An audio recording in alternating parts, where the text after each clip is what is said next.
चलो आइए जानते हैं कि अकाउंटिंग हर बिज़नेस के लिए ज़रूरी क्यों है, क्यों हम अकाउंटिंग को बैकबोन ऑफ एवरी बिज़नेस कहते हैं। देखो, बिज़नेस केवल सेल्स के बेसिस में नहीं चलता, बिज़नेस चलता है अकाउंटिंग के बेसिस में।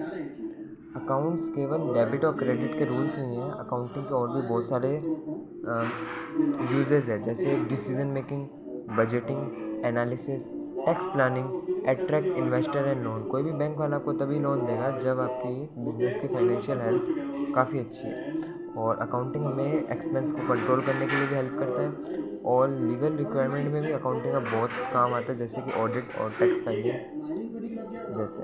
अब एग्जांपल लेते हैं कि अकाउंटिंग हमारे लिए ज़रूरी क्यों है। देखो, अगर सेल्स आपके 50 लाख की है, एक्सपेंस आपके 49 लाख के हैं, तो देखो अगर आप अकाउंटिंग नहीं करोगे तो आपको लगेगा कि बिज़नेस भाई बहुत अच्छा चल रहा है, जबकि ऐसे है नहीं।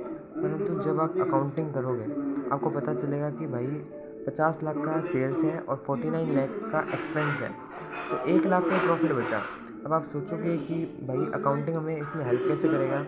वो दिखाएगा कि अनयूजुअल एक्सपेंस कहाँ पे हो रहा है, बेफालतू का खर्चा कहाँ पे हो रहा है। फिर आप उन खर्चों पे कंट्रोल लगाओगे।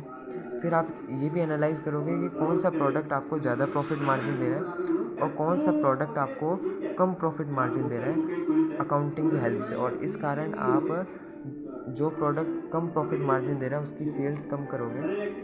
तो ये सभी काम पॉसिबल है सिर्फ अकाउंटिंग के द्वारा। ठीक है, अब यहाँ पे एक कोट भी है कि without accounting business is like driving blind folded. तो ये था कि अकाउंटिंग का पर्पस क्या होता है और अकाउंटिंग की क्या इंपॉर्टेंस है बिजनेस में, जो कि हर एक कॉमन स्टूडेंट को पता होनी चाहिए। Thank you.